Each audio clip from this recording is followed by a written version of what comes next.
tena ukapate kujidhihirisha kwa watu wako. Tunaomba na kuamini. Amina. Ninakusalimu kwa jina la Yesu Kristo. Ninatumaini mzima. Ninatumaini uko salama. Ni asubuhi nyingine tena. Sauti ya injili kwa watu wote. Injili ya Bwana Yesu Kristo inaendelea kuhubiriwa, maana ni sharti injili hubiriwe kwa watu wote, hata ule mwisho ukapata kutimia. Hivyo Bwana imempendeza injili yake kapate kusikika masikioni kwetu. Na popote ulipo, sikiza sauti hii, sauti ya injili kupitia maandiko matakatifu. Maandiko yaleta wokovu kwa watu wote. Neno la Kristo pekee ndiyo lileta wokovu.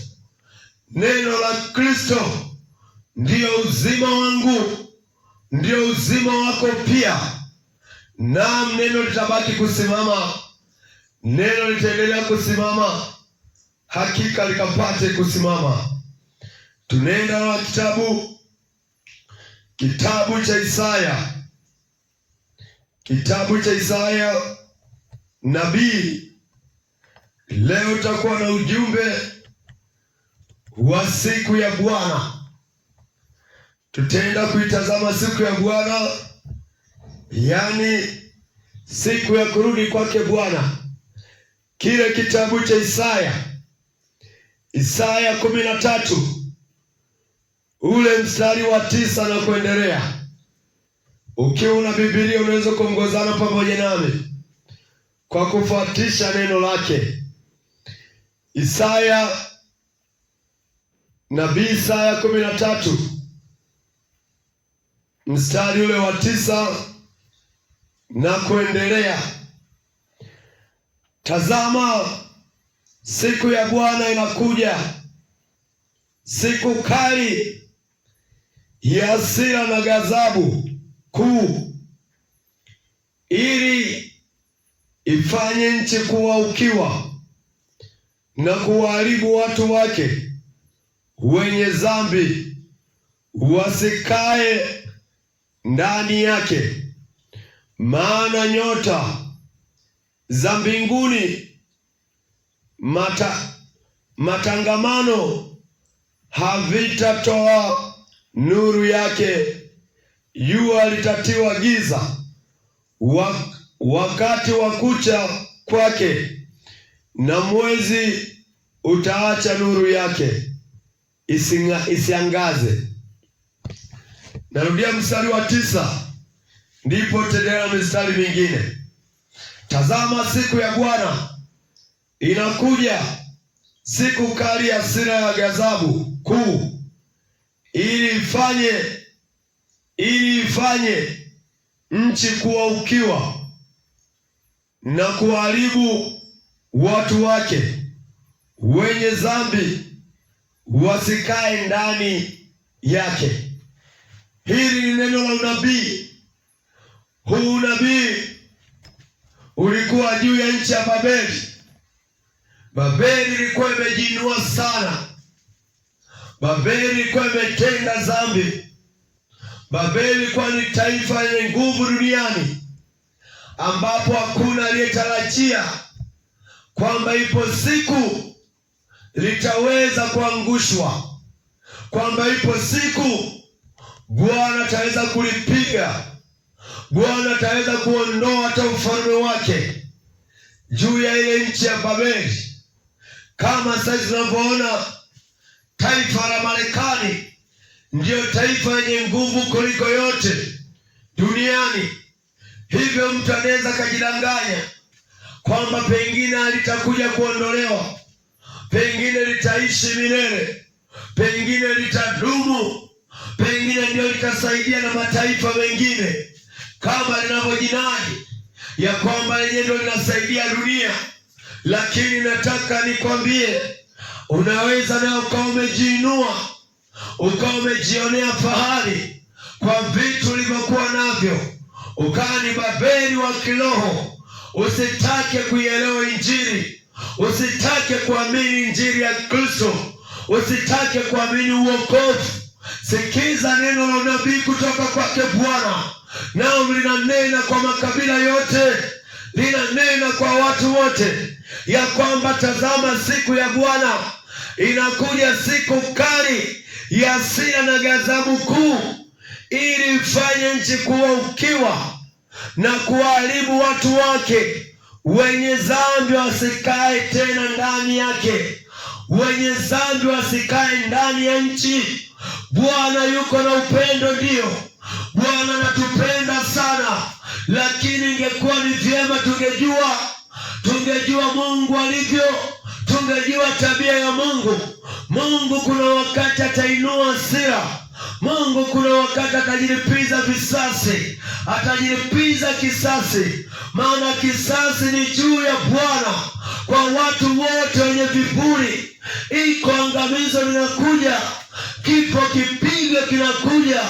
Anasema hii nchi yote unayoiona, jua litatoa mwanga wake tena, mwezi hautatoa nuru yake tena, itakuwa ni ukiwa, itakuwa ni giza lililo kuu.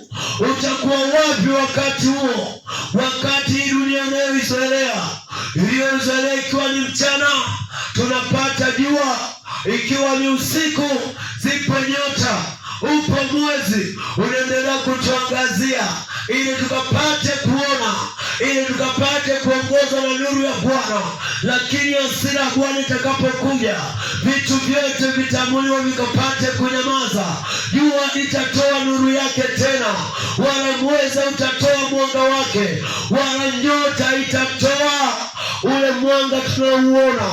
Itakuwa ni siku ya hatari, itakuwa ni giza nene, utapapasa huku na huku, hakuna utakachokiona.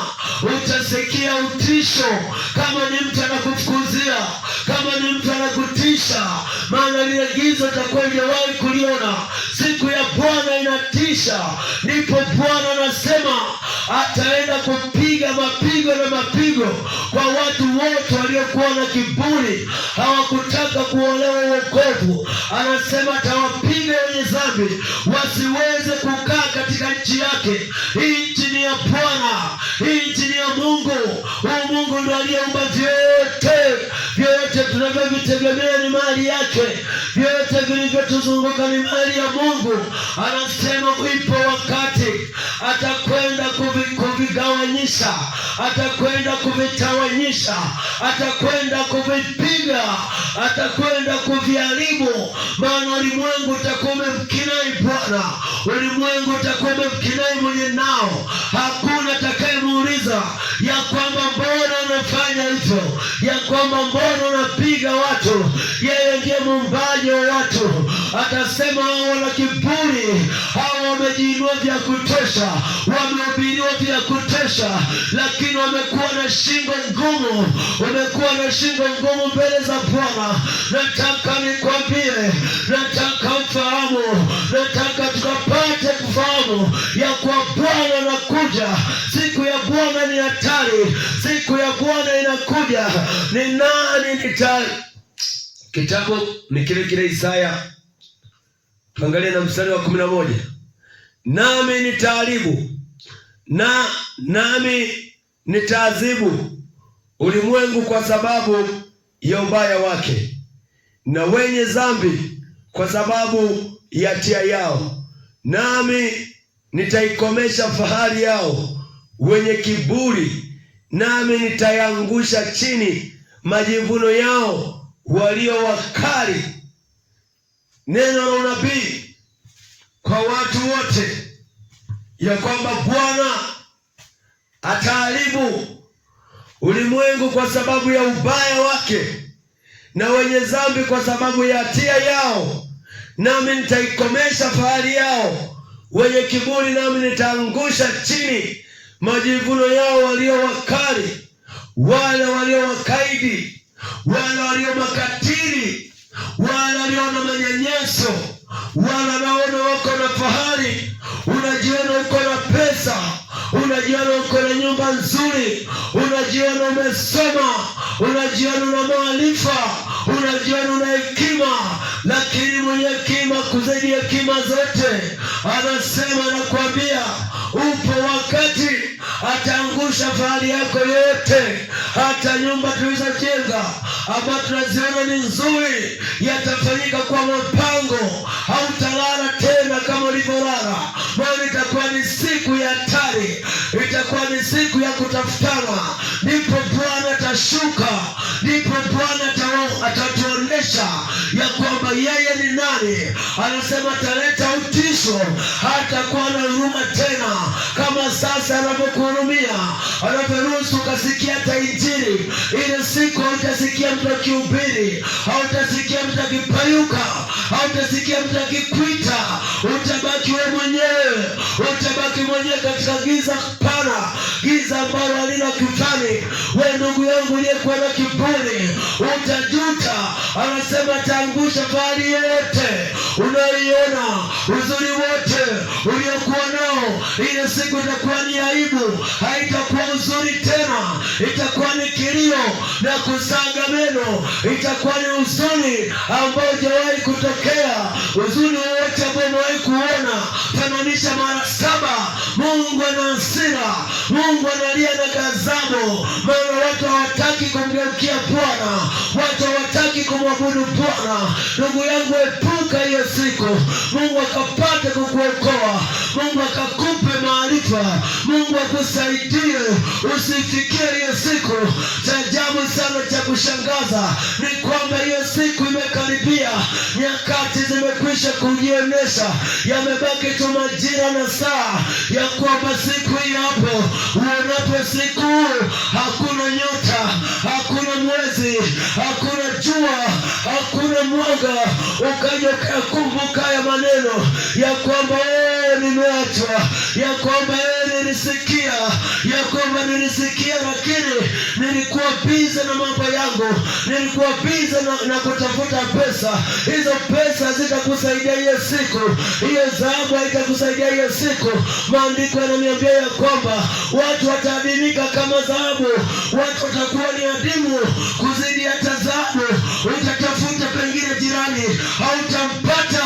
Siku ya Bwana inatisha, siku ya Bwana inakuja. Bwana atakuja kujipiza kisasi juu ya watu wote wenye dhambi. Kila tendaye dhambi ni mwasi, kila tendaye dhambi ana hatia. Acha kutenda dhambi, dhambi itakupeleka siku mbaya, dhambi inaenda kukuangamiza, dhambi inaleta ghadhabu ya Mungu, dhambi inaleta hasira ya Mungu. Hasira ya Mungu ipo kwa watu wote wenye dhambi, watahukumiwa. Hukumu ipo kwa wanayetenda dhambi. Epuka dhambi, usifurahie dhambi, usifurahie dhambi. Dhambi inaua, dhambi ni mbaya, dhambi inachinja, dhambi itakuangamiza. Kupitia jina la Yesu Kristo, huo ndio ukweli wa neno la Mungu, ya kwamba Mungu atahukumu watu wake. Huo ndio ukweli wa Yesu Kristo, huo ndio ukweli wa nabii Isaya, ya kwamba unabii utakapotimia utakuwa wapi? Heri mwanadamu kapate kugeuka. Babeli ilijiinua sana, ikajiona ndio taifa kubwa, ilitenda dhambi vya kutosha. Ukija hata katika maandiko, hata katika historia, hivi leo ninavyosema na wewe, yale majengo ya kifahari ya Babeli yakafanyika kuwa mapango, yakafanyika kuwa mapango ya mabundi. Sio watu wanaokaa tena, ni kwa sababu Mungu aliangusha. Mungu anaangusha kiburi, Mungu anaangusha vitu vyote yaliyo majivuno, hautayaona tena. Wewe uliye binti ambao unaona fahari ya kwamba uko na uzuri, vile unapokupigia miruzi unainuka, unajiona wewe ndio wewe, unatesa vijana, unajaribu kujiona wewe ndio kila kitu. Lakini ile siku ya Bwana, huo uzuri wako, huo manukato yako itakuwa ni harufu mbaya. Hautatamani tena ukapulizie perfume, hautatamani tena ukapaka mafuta mazuri. Vyote itakuwa ni uozo, vyote vitakuwa ni hamna. Ni heri kumtumaini Bwana, heri wamtumainio Bwana, heri wamkubalie Bwana, heri wamkimbilie Bwana wakapate kupona. Bwana, heri wakimbilia kwa Bwana wakapate kuwa na heri, wakapate kutakaswa, wakapate kuokolewa. Heri aweze mtumaini Bwana, heri ukamtumaini Yesu Kristo. Yesu ndiye Bwana, Yesu ndiye Mwokozi, akapate kukuokoa ukaokoke. Na siku ya Bwana, siku ya tani inakuja. Enyi watu wote, siku ya Bwana inakuja. Siku ya Bwana ni kilio, siku ya Bwana ni kusaga meno, siku ya Bwana ni kujuta. Kwa nini ukapate kujuta? Kwa sababu na kiburi. Injili inahubiriwa kwa wakubwa na wadogo, wote wanasikia.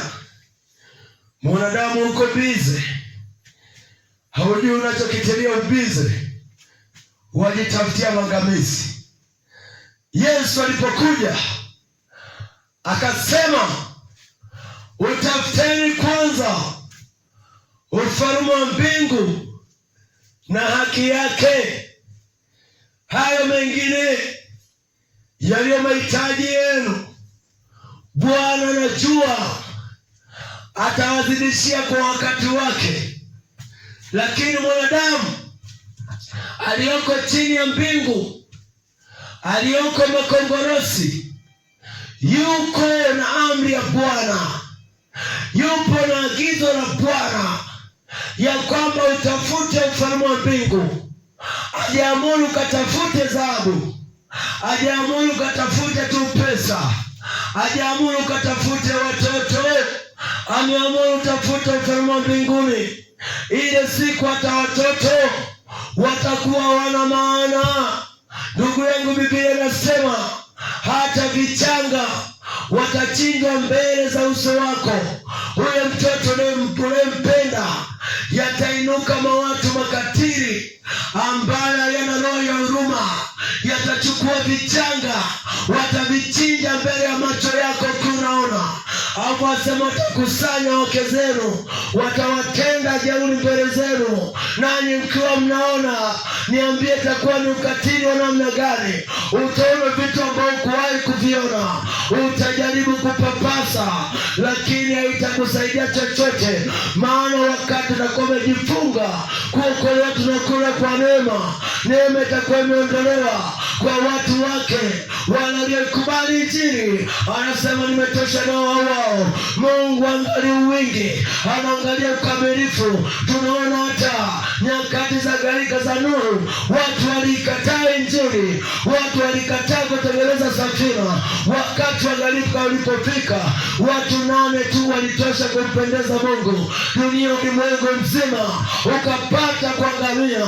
Akasema hata kama nani hiyo gharika au hiyo safina imekuwa ni kubwa sana, nafasi zimejaa au nafasi ziko tupu, heri waingie wanyama kuliko waingie watu wenye viburi, kuliko wakaingia watu waliomkataa. Wakaingia wanyama ndani ya safina. Mwanadamu anahukumiwa, mwanadamu anahangaika, ni kwa sababu ya kushupaza shingo yake, ni kwa sababu ya kutokuelewa wokovu.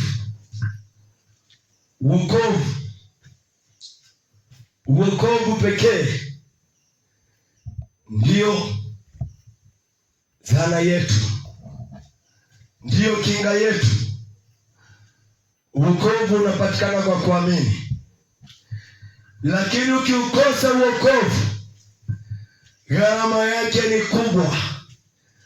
Hata ungetoa nini, hauwezi ukaununua. Hata ungefanya nini, haitawezekana. Tuliona Injili juzi. Kuna mwingine akasema, nitende tendo gani ili nikapate kuokoka? Mitume akasema, uamini tu utaokoka wewe na nyumba yako. Siku ya Bwana ikifika, hakuna tendo atakayemuokoa mtu, hakuna atakayeamini. Ni nani atakaye kuhubiri? Wakati utakuwa umekwisha. Kanisa limekwenda. Kanisa halina tena mamlaka kupiga kelele kama sasa. Kanisa litakuwa limenyamaza.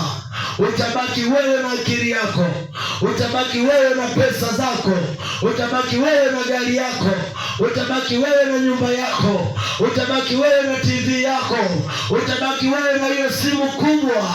Mtaendelea kushauriana, inakueje sasa leo, tufanyeje siku ya leo? Hautaona hata umuhimu, utavitupa kule, utalia, utasaga meno, na huo utakuwa tu ni mwanzo wa utungu. Siku yenyewe itakuwa bado. Jana la moto, ziwa la moto linakungojea. Umepata mateso ya kutosha, Mungu atasema imetosha, sasa nimhurumie. Anasema ndipo tena watapelekwa mahali pao, ambapo ni katika lile ziwa liwakalo moto kwa kiberiti. Huko ndio utakuwa tena kilio zaidi ya kilio, itakuwa utungu zaidi ya utungu, zaidi ya ule uchungu wa mwanamke anayejifungua, ukachanganya mara 7. Hivyo itakuwa ni maangamizi, hivyo itakuwa ni kilio. Mungu ameruhusu haya kwenda kujilipiza kisasi, maana alimtoa mwana wa pekee, akachumuliwa, akapigwa, ili kila atakayemwamini Yesu Kristo akapate kuwa na heri ya wokovu. Ukimkataa Yesu Kristo, umejikataa ni wewe mwenyewe. Ukimkataa Yesu Kristo, ndugu yangu, umefeli. Wewe uliyemkataa Yesu Kristo, wewe utakayemkataa Yesu Kristo, injili inapokuhubiri unakimbilia mbele usisikie. Injili chanzo chake ni kusikia. Wewe unayesikia hayo utakuja kuyakumbuka. Usipotubu utakuja kuyakumbuka yote mpaka zeni, lakini haitakusaidia. Wakati wa kusaidika ni sasa. Ungelijua wakati wa kurudiwa na Bwana ndio sasa, wakati wa kurudiwa na Yesu ndio sasa. Hakuna wakati mwingine kokote ambao utapata kutuokoa kama sio huu wakati. Huu wakati ukipita, unaisubiri siku ya Bwana. Mstari wa 12, Isaya 13 ule mstari wa 12, nitafanya wanadamu kuadimika kuliko dhahabu safi, na watu kuliko dhahabu ya Ofiri. Huyo ni nabii akiwa amejaa Roho wa Mungu, anatuambia what itafanyika. Asema kwa hiyo nitafanya wanadamu kuadimika.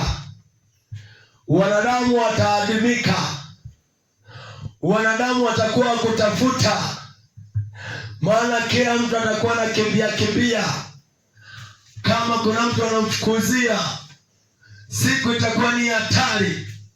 Na ni kweli, hata tu saizi imezoeleka, mazingira kiwa tu tofauti, huwa watu wanakimbia, huwa watu wanaadimika.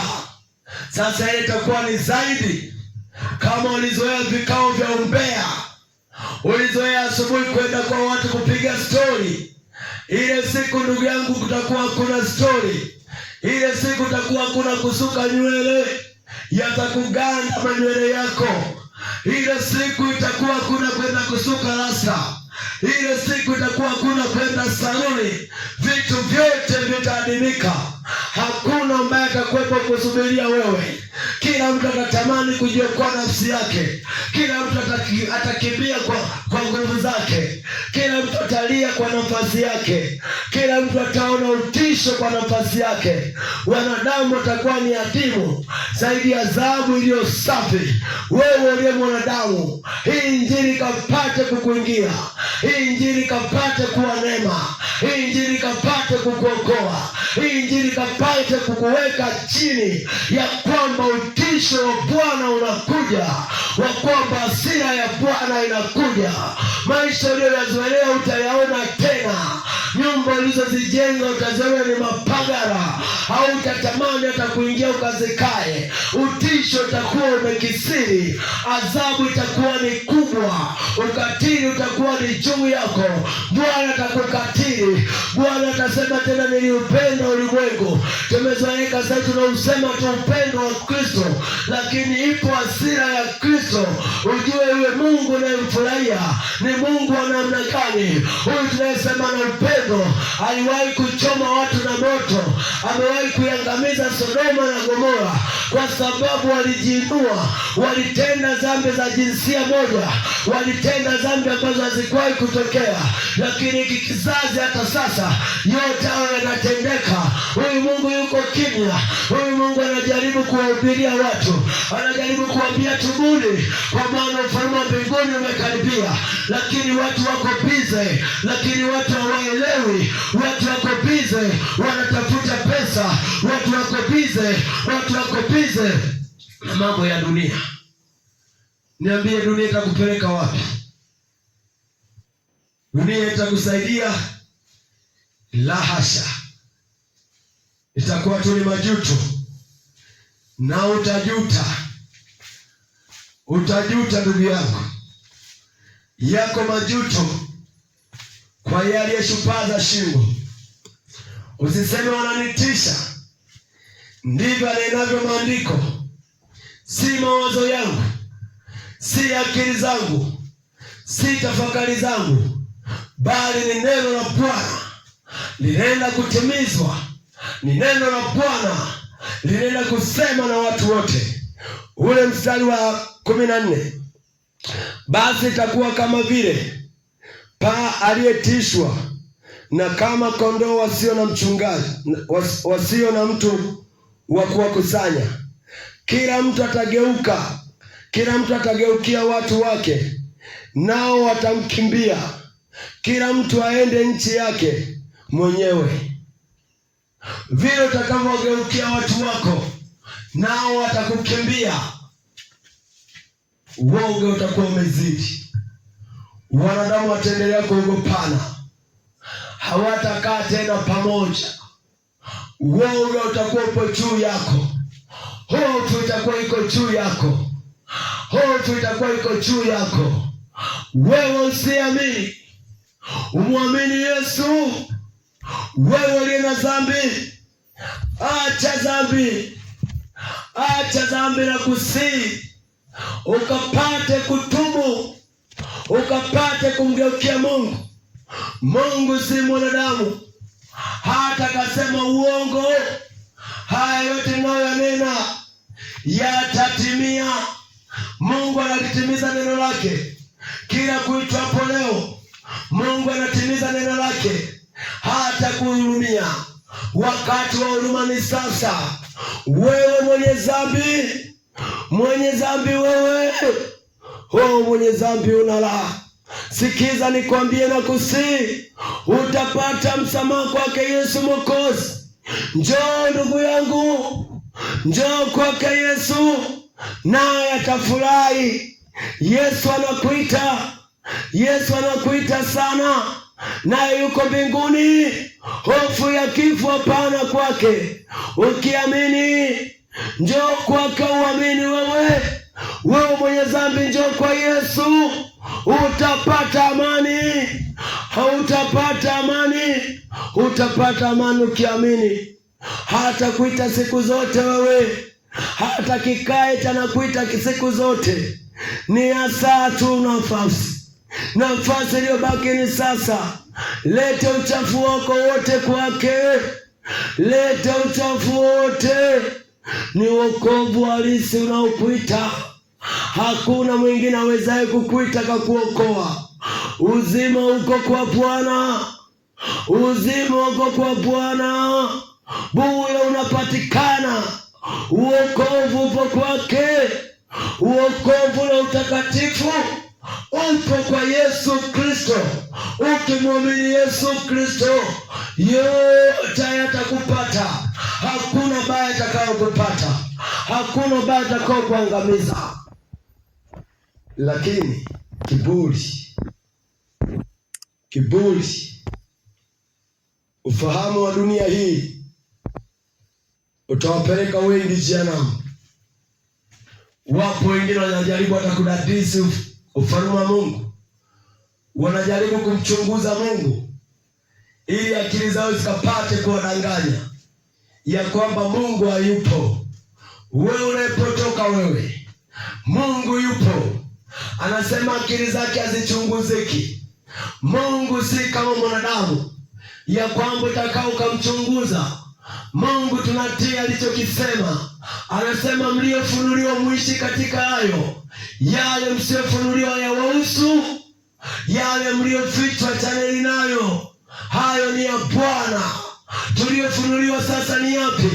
Ni ya kwamba Yesu Kristo ndiye mwanakondoo wa Mungu ambaye alikuja kubeba dhambi za ulimwengu. Yesu Kristo ndiye njia ya kwenda mbinguni.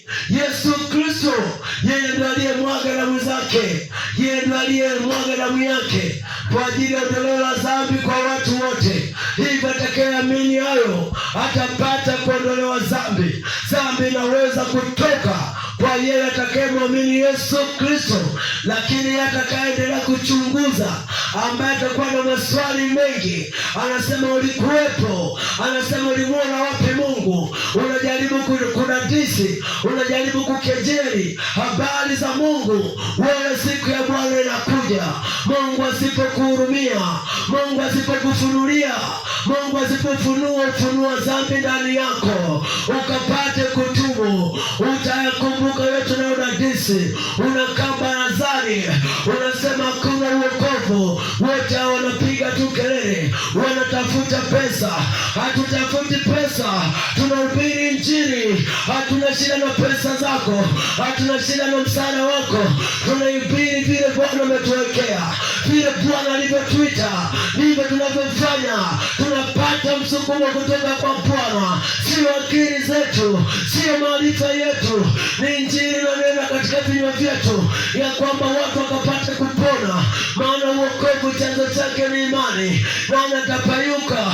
Nani atakusikiza kama si yule aliyetukusudiwa na Bwana? Hii sauti imekusudiwa na Bwana, watu wakapate kuokoka, watu wakapate kuacha mabaya, watu wakapate kufahamu, watu wakapate kufahamu hakika ufahamu wa Bwana ukarejea sasa kwa wewe uliyekuwa umepotea, ukajiona umepatikana.